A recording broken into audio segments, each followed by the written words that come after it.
Dude, this is the funniest thing ever. Sumo bots are a problem.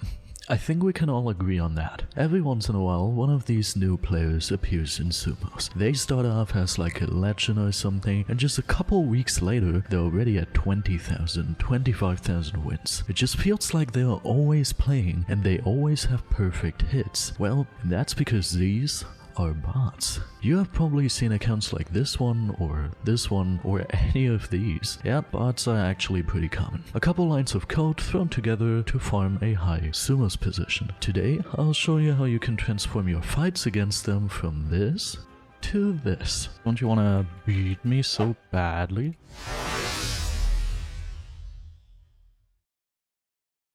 Okay, first of all, thank you to RainbowMuffin, who not only is a very good Sumos player, but also created this beautiful video showing the Sumos community all the techniques I will use in today's video. But before we can tackle those, how do I identify a bot? Well, if your player doesn't move before the game starts, always seems to follow the same strafing pattern, seems to have its head magically locked onto you, and always hit trades with you, well, it's probably time to start trying some of the following methods, starting with accuracy. So basically how I'm planning on this to go is pretty straightforward actually. I'll try to get some bots to crash with these techniques. Afterwards I will give you an actual explanation on how exactly you can do it. I feel like this is gonna be a lot of fun. I'm looking forward to it. Dude, yes! You bleeding? I got you. Awesome. That's great. Accuracy method showcased. While waiting for the game to start, type accuracy with a capital A in chat, followed by a random string of characters. Don't send the message, press Ctrl A and then Ctrl C, then exit your chat without pressing enter. As soon as the game starts, open chat, press Ctrl V and enter. If you are lucky, the bot will now freeze and leave the game, since it's programmed to move on to the next game once it sees a word, or specifically the word accuracy, that appears in chat once the game is usually already over. Next up we have playing dead. And here we go. Frick! I opened Windows. No! Even though this is a bot. No! I really wanted to fight them. Someone was holding a paper last time as well. I'll check. Oh! Yes! Hello! I knew this was a bot. I was so sure of it. I saw them time and time again. Oh my god, yes. Now let's not get AFK'd. 9! I let go of my sneak key. I'm the stupidest person on earth. Yeah. Here we go.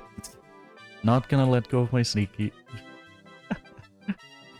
My man, what are you doing now? Come on, get AFK'd, my man. Get AFK'd. This was one of the bots I barely managed to beat once or twice. But it is possible with this method. Immediately after the game has started, go to one of these corners at the edge of the platform and just jump over the edge. This will make the bot think that you have left the platform, so you must be dead, right? It will then freeze and now the waiting game starts. Simply wait for your enemy to get kicked for being AFK. Be mindful, however, to 1. Not get kicked yourself, so move around slightly, and 2. Not to get close to the bot, because otherwise it gets mad at you again.